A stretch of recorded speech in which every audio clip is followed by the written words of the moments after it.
क्या आरबीआई बेरहम हो गया है? क्या आरबीआई जरूरत से ज्यादा सख्त हो गया है? क्या आरबीआई इन दिनों हर वक्त गुस्से वाले मोड में रहता है? ये सवाल मेरे नहीं है, बैंकिंग की दुनिया से जुड़े कुछ लोग ये सवाल लगातार पूछ रहे हैं और इन सवालों का आधार है बीते कुछ समय से बैंकों और एनबीएफसी सेक्टर पर आरबीआई की एक के बाद एक सख्ती। वैसे ये सख्ती निजी और सरकारी दोनों सेक्टर्स के बैंक्स और एनबीएफसीज पर है। ताजा मामला जेएम फाइनेंशियल्स का है, जिसके शेयर और डिबेंचर के बदले लोन देने पर रोक लगी। अब आपको ग्राफिक्स के जरिए भी बताते चलें कि ये सख्ती कहां हुई है। तो जेएम फाइनेंशियल्स का हम आपको उदाहरण दे रहे हैं। यही नहीं, शेयर और डिबेंचर के बदले लोन देने पर रोक लगी है और आईपीओ एनसीडी के सब्सक्रिप्शन की फंडिंग पर भी आरबीआई ने रोक लगा दी। इससे ठीक पहले आईआईएफएल फाइनेंस के लिए नए गोल्ड लोन जारी करने पर रोक लगाई थी आरबीआई ने सुपरवाइजरी चिंताओं को देखते हुए लोन पर रोक लगाई थी। इससे भी पहले आप थोड़ा सा चला जाएं और उस वक्त की अगर आप सख्ती को याद करें तो ये वीजा और मास्टर कार्ड पर फैसला लेते हुए इनके commercial card based business payment पर रोक लगाई थी। इन दोनों कंपनियों के अनऑथराइज्ड आउटलेट पे ट्रांजैक्शंस के चलते रोक लगाई थी और ये आरबीआई ने पाया था। एक बड़े फैसले में इससे पहले आपको याद हो, जो कि काफी चर्चित भी है, आज भी चर्चा का विषय है, Paytm payment bank. Paytm payment bank के नए ग्राहक जोड़ने पर रोक लगाई गई और बहुत सारी सख्तियों का सामना करना पड़ा था पेटीएम पेमेंट बैंक को। उससे पहले अगर आप याद करें तो बजाज फाइनेंस का उदाहरण आपको मिलता है। बजाज फाइनेंस के 2 प्रोडक्ट के तहत लेंडिंग पर रोक लगी। इसमें ई कॉम और इंस्टा ईएमआई कार्ड से लोन देने पर रोक लगाई गई और यह बात नवंबर 2023 की है। फिर आप थोड़ा और पीछे चले जाइए। इसके बाद सरकारी बैंक ऑफ बड़ौदा का नंबर आता है पीछे के क्रम में। बैंक ऑफ बड़ौदा के वर्ड मोबाइल ऐप पर ग्राहक जोड़ने पर प्रतिबंध लगाया गया। ग्राहकों के ऐप पर ऑन बोर्डिंग को लेकर आरबीआई को कुछ सुपरवाइजरी चिंताएं थी और इसीलिए ये बैंक ऑफ बड़ौदा पर सख्ती नजर आई। इससे पहले आप चले जाइए और आईसीआईसीआई बैंक पर सख्ती याद कीजिए। आरबीआई ने आईसीआईसीआई बैंक पर 12 करोड़ 19 लाख की पेनल्टी लगाई थी। दरअसल बैंक ने जिन कंपनियों को लोन सैंक्शन किया उसमें से बैंक के 2 डायरेक्टर्स भी जो डायरेक्टर थे, इस तरह की जब गड़बड़ी पाई तो ये स्वाभाविक थी ये पेनल्टी। ये बात 2023 अक्टूबर की है। इससे पहले और थोड़ा सा चलिए और याद कीजिए जब आरबीआई ने कोटक महिंद्रा बैंक पर भी 3 करोड़ 95 लाख की पेनल्टी लगाई थी। इस केस में सर्विस की ड्यू डिलिजेंस और सालाना रिव्यू नहीं करने के चलते पेनल्टी लगाई गई थी। और थोड़ा सा और पीछे अगर आपको ले चलें तो फिर आता है सितंबर 2022। उस समय एमएनएम फाइनेंशियल्स को थर्ड पार्टी से लोन रिकवरी बंद करने के आदेश दिए थे। इस मामले में आउटसोर्सिंग एक्टिविटीज पर मटेरियल सुपरवाइजरी कंसर्न्स जो थे उसके चलते आरबीआई का एक्शन देखने को मिला था। और यही नहीं, आरबीआई की बड़ी चिंता या सख्ती या थोड़ा सख्त संदेश अनसिक्योर्ड लोन के लगातार बढ़ते दायरे के चलते भी देखने को मिला था। आरबीआई ने रिस्क वेटेज बढ़ाने का फैसला किया था इसी के चलते। और यही नहीं, आरबीआई के गवर्नर शक्तिकांता दास ने 25 अगस्त को बड़ी एनबीएफसीज के एग्जीक्यूटिव्स की बैठक में गवर्नेंस के मानकों को मजबूत करने को कहा था। अब सवाल यह है कि हमने पूरी आपको पृष्ठभूमि बताई। अब सवाल यह है कि आखिर क्यों आरबीआई इतना सख्त है। इन तमाम उदाहरणों का अगर आप विश्लेषण करें तो पता चलता है कि केंद्रीय बैंक ने कॉर्पोरेट गवर्नेंस की अनदेखी, क्रेडिट अंडरराइटिंग के खराब स्टैंडर्ड्स और रिस्क मैनेजमेंट के तमाम नियमों के पालन नहीं होने के बाद ही बार बार ये चेतावनी दी है और उसके बाद सख्ती की है। दरअसल आप आरबीआई की सख्ती के पीछे की वजह जानेंगे तो आप भी कहेंगे कि शायद ये सख्ती जरूरी है। याद कीजिए आईएलएनएफएस और डीएचएफएल के दिवालिया होने की कहानी को, कौन भूला है उसे बैंकिंग सेक्टर में। और उसके बाद आरबीआई की ओर से एनबीएफसी को लेकर जो मॉनिटरिंग सिस्टम को मजबूत करने की कोशिश हुई वो एक सीख थी। इससे बैंकिंग सिस्टम में लिक्विडिटी पर थोड़ा जरूर असर पड़ा था, लेकिन फिर कैश की कमी को दूर करने के लिए केंद्रीय बैंक ने एनबीएफसीज के लिए एक स्पेशल लिक्विडिटी विंडो का भी ऐलान किया। यानी कुल मिलाकर आरबीआई चाहता है कि तेजी से बढ़ते इस सेक्टर में इससे पहले कि किसी गलती से कोई बड़ा तूफान आ जाए, उससे पहले ही सख्ती और छोटी छोटी सर्जरी से बैंकिंग और एनबीएफसी इंडस्ट्री की किसी संभावित क्राइसिस की आशंका को या तो खत्म कर दिया जाए या फिर मिनिमम रखा जाए। लेकिन कुछ लोगों को ये सख्ती थोड़ा ज़्यादा भी लगती है। अब सवाल ये है कि ये सख्ती, जैसा हम पूछ रहे हैं आज का हमारा यही है कि एनबीएफसीज और बैंक्स पर ये जो एक्शन आरबीआई का लगातार दिख रहा है, इसका कनेक्शन क्या है?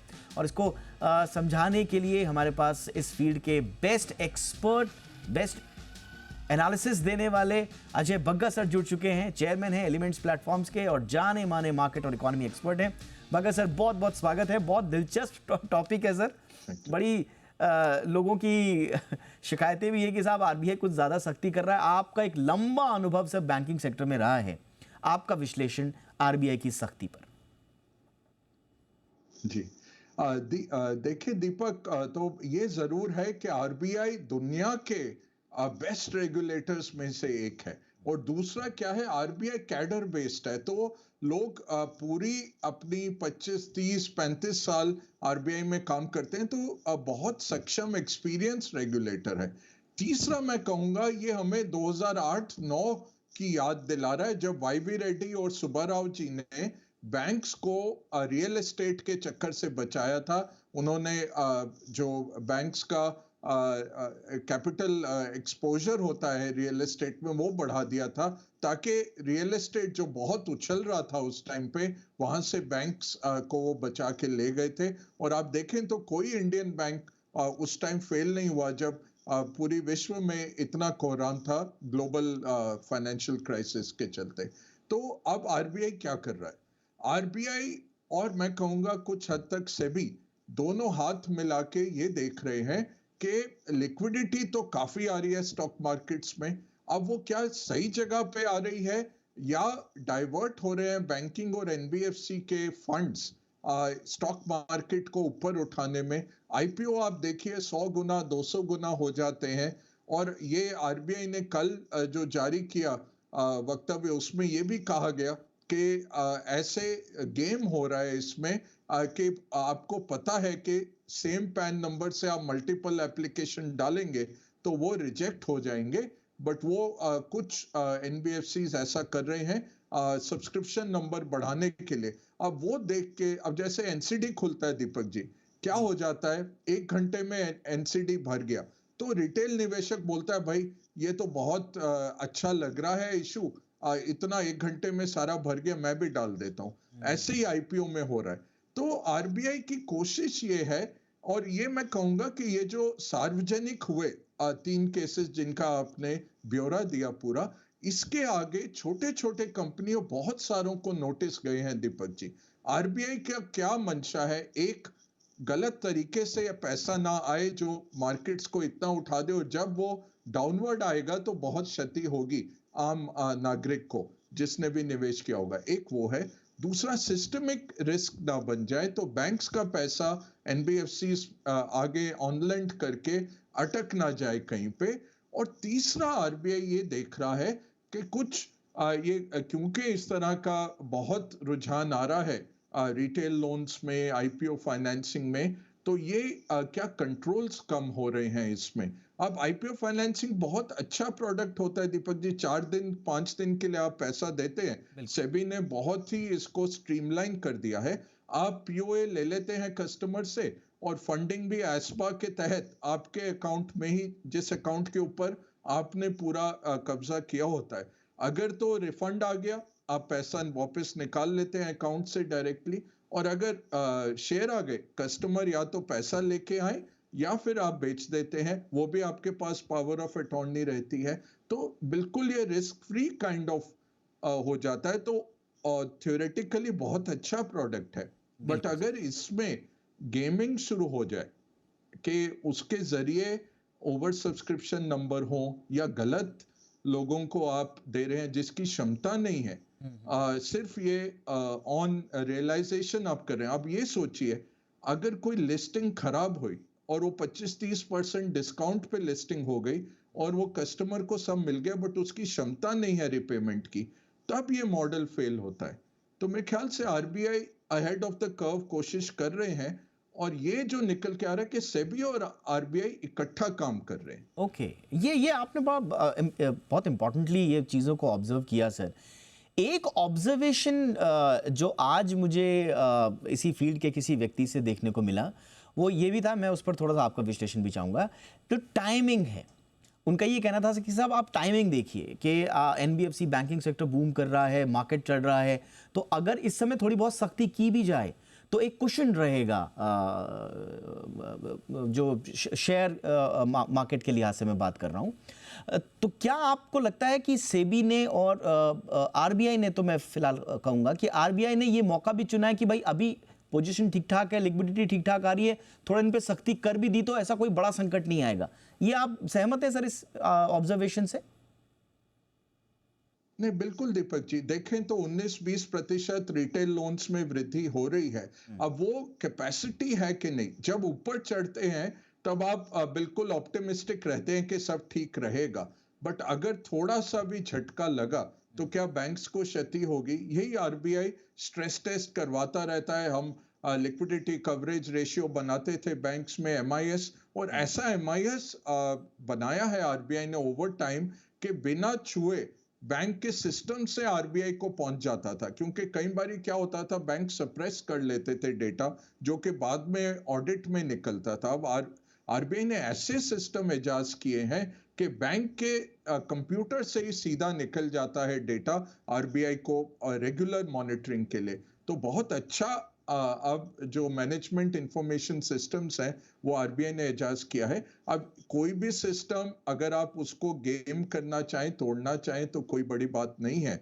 वो तो हर वक्त रहता ही है, रेगुलेटर से 2 कदम आगे चलते हैं जो लोग तोड़ना चाहते हैं। बट जैसे आपने प्रोग्राम की शुरुआत में दिखाया, आरबीआई एक एक खिड़की बंद करते जा रहे हैं जो उनको दिखता है, और ये सिस्टमिक स्टेबिलिटी के लिए अच्छा है।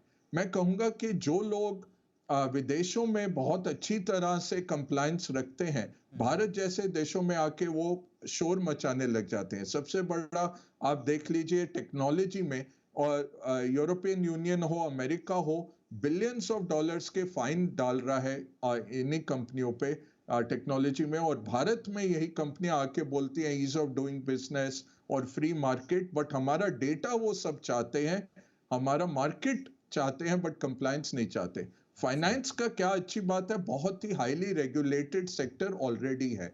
बट क्या हो जाता है साइकिल में ना दीपक जी, जब फ्रॉथ बनती है, जब भाप बहुत बनने लग जाती है, तब अच्छा है, जैसे आपने भी कहा कि अच्छा है कि अगर पहले रेगुलेटर एक्शन ले लें तो बहुत कम नुकसान से आप निकल आएंगे। यही 2008-9 में सुब्बाराव जी और वाई बी रेड्डी जी ने किया था, जिससे भारत ज्यादातर बचा रहा। चाहे उसके बाद जो कॉर्पोरेट लेंडिंग का इशू जरूर आया, और 16 लाख करोड़ का राइट ऑफ, एक बहुत ही मैसिव राइट ऑफ बैंक्स को लेना पड़ा अगले 10 साल में। बट जो रियल एस्टेट और जो बैंक्स की बैलेंस शीट थी, ज्यादातर वो बचा गए अपना प्रोएक्टिव मूव करके। तो मेरे ख्याल से ये उसी की तरफ अग्रसर है दीपक जी। ऑलराइट सर, मैं सर, आप क्योंकि बैंकिंग सिस्टम से बहुत लंबे वक्त से जुड़े रहे, ये हम सब जानते हैं। मैं थोड़ा सा सर, जो बैंकिंग सिस्टम से जो जुड़े हुए जो लोग हैं, मैं थोड़ा सा उनकी मनो जो स्थिति है, मैं थोड़ा सा उसको समझने की कोशिश करूंगा। जो आरबीआई ने भी कई बार अपने ऑब्जर्वेशन दिए हैं कि अगर आप क्रेडिट कार्ड कर्ज को मिलाकर बैंकों की तरफ से दिया गया कुल पर्सनल लोन देखें तो पिछले 12 महीनों में ये 29% के आसपास बढ़ा है। एक साल पहले ये ग्रोथ 20-21% के आसपास थी। अब आरबीआई ये कहता है कि साहब ये हो सकता है कि ये थोड़ा सा रिस्की हो सकता है और बाद में एक बड़ा रिस्क पैदा कर सकता है, और ये भी कहा जा रहा है कि शायद इसकी वजह से अगली जो एनपीए की लहर आएगी कहीं इस वजह से ना आ जाए। क्या बैंक में या बैंक से जुड़े हुए लोग इतने फार साइटेड नहीं होते सर? वो अपने कार्यकाल में बस अच्छे अच्छे प्रोडक्ट बनाकर, आकर्षक प्रोडक्ट बनाकर ज़्यादा से ज़्यादा लोन दे दें, यही वो चाहते हैं? थोड़ा सा फार साइटेड नहीं होते हैं? आरबीआई समझता है कि आगे चलकर क्या होने वाला है, इसलिए थोड़ा सा थाम के रखता है। तो क्या मनस्थिति होती है सर? टारगेट्स होते हैं, क्या होते हैं? बैंक का थोड़ा सा साइकी समझाइए सर। जी बिल्कुल, देखिए अगर आप बिजनेस मैनेजर हैं बैंक या एनबीएफसी, आपको लोन बढ़ाने हैं, क्योंकि हर लोन पे आपका जो हम कहते हैं नेट इंटरेस्ट मार्जिन 3-4% से लेके गोल्ड लोन वगैरह में और ज्यादा, और ये जो सेकंड हैंड ट्रक्स वगैरह में मैक्सिमम होता है, माइक्रो लेंडिंग में माइक्रो फाइनेंस में उसमें भी ज्यादा रहते हैं, तो 3-4% से लेकर 15-16% तक आप बना लेते हैं हर 100 रुपए पे। तो आपकी निजी स्थिति यही है कि जितना लोन दिया जा सके वो दिया जाए। आरबीआई ने एक तरफ से कोशिश की लिक्विडिटी कम की, तो जहां 6-7 lakh crore bank surplus liquidity में थे पिछले साल, इसी समय अब के समय तक 2 लाख करोड़ के डेफिसिट में आ गए। अभी पिछले 2 हफ्ते से फिर से हल्का सा सरप्लस आया है क्योंकि सरकारी खर्चे हो रहे हैं, बट एडवांस टैक्स जब निकलेगा दीपक जी 15 मार्च को, तो लिक्विडिटी टाइट होने वाली है।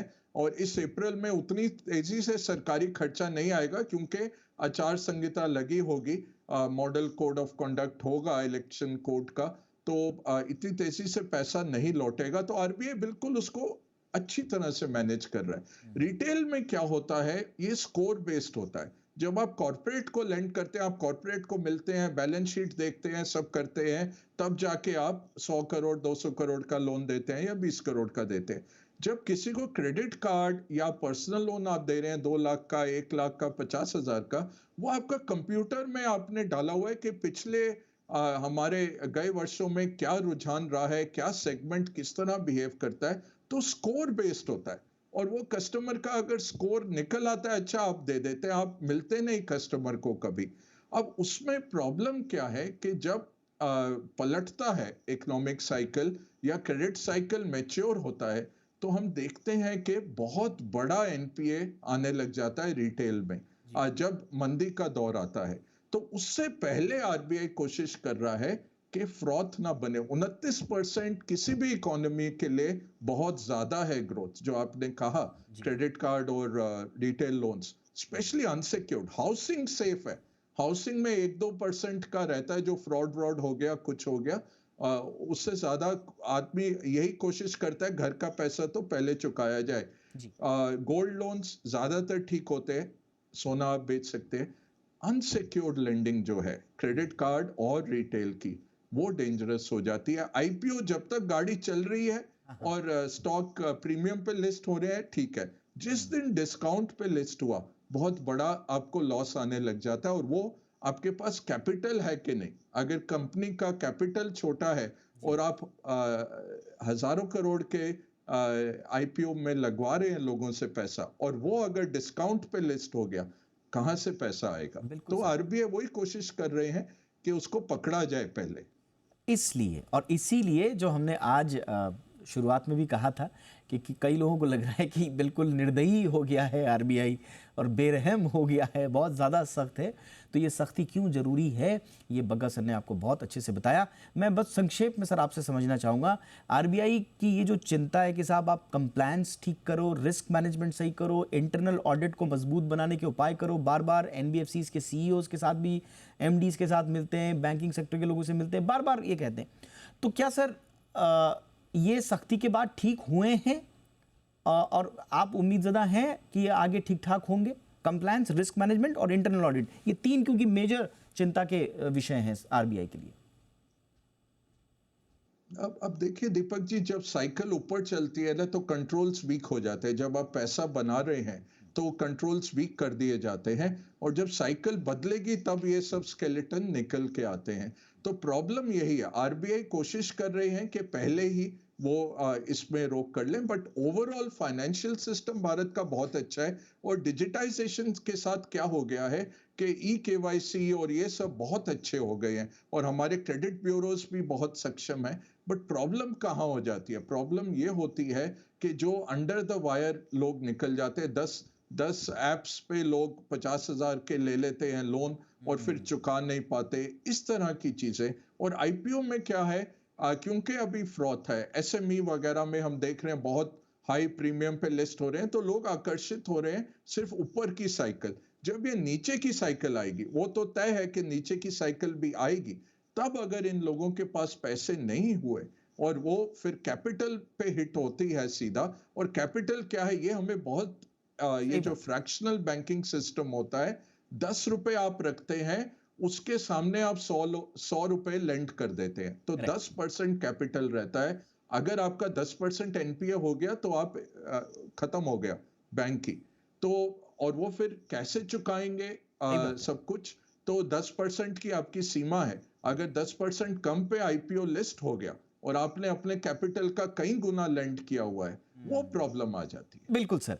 और एक जो बड़ी चिंता आरबीआई की है वो ये जो बैंक जो एनबीएफसी को जो कर्ज दे रहे हैं उसमें भी देखिए 16% का इजाफा है। 15 लाख करोड़ रुपए पहुंच गया है एक साल में और 12 महीनों में। और इस एक साल की समान अवधि में अगर आप देखेंगे तो ये 12 लाख करोड़ था, अब 15 लाख करोड़ है।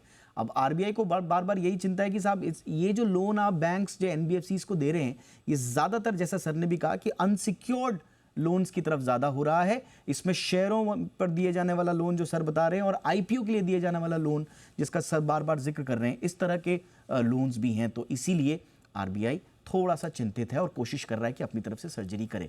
अब फटाफट से जनता की राय ले लेते हैं। आज हमने सीधा सीधा सवाल पूछा था कि आरबीआई ये जो एनबीएफसीज और बैंकों पर सख्ती कर रहा है, क्या ये सही है, उचित लगती है आपको? ये हमने सवाल पूछा था। और देखिए, आप देखिए ना कि जी बिजनेस के दर्शक जो है ना वो फिनेंशियली और इकोनॉमिक मामलों में कितने अवेयर हैं कि कई बार लोगों को सख्ती जब समझ में आता है ना तो लोग बोलते हैं कि नहीं साहब सख्ती ठीक नहीं है, लेकिन हमारे दर्शक कह रहे हैं, 81% दर्शक कह रहे हैं कि बिल्कुल ये सख्ती सही है। 81%। और ना कहने वाले मात्र 19 लोग हैं।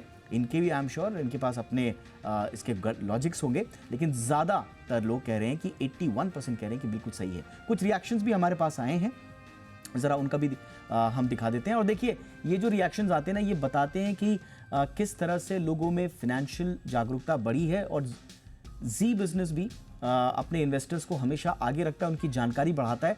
जब हम हमारे द्वारा दी गई जानकारी दर्शकों की ओर से रिफ्लेक्ट होती है उनके जवाबों में, तो पता चलता है कि हम जो काम कर रहे हैं वो सही दिशा में कर रहे हैं। तो देखिए, इसी तरह से इन्वेस्टर कैफे करके एक हमारे दर्शक हैं, वो कह रहे हैं कि जिस तरह से ये लोन कल्चर चल रहा है, आगे की स्थिति बहुत खराब होने वाली है। आरबीआई को दिख रहा है, इसलिए सख्ती है। तो ये देखिए, इस तरह के आप मैच्योर आप देखेंगे रिएक्शंस आ रहे हैं। मोहित 23 लखोटिया कह रहे हैं कि आरबीआई गाइडलाइंस को सभी कंपनी अगर प्रॉपरली फॉलो करें तो सभी को बेनिफिट होगा। तो ये कह रहे हैं कि भाई सख्ती को आप सही तरीके से लीजिए और अगर आपने सही तरह से कंप्लायंस किया तो सबका फायदा होगा। तो ये बताता है कि कितने अवेयरनेस है लोगों में। और इस तरह के रिएक्शंस देने के लिए हम अपने दर्शकों का भी शुक्रिया करेंगे। Thank you so much. Ajay Bagga sir, आपने भी वक्त निकाला सर, बिजी रहते हैं आप, लेकिन हमारे दर्शकों के लिए वक्त निकालना नहीं भूलते। बहुत बहुत धन्यवाद sir. Good night. Thank you so much sir.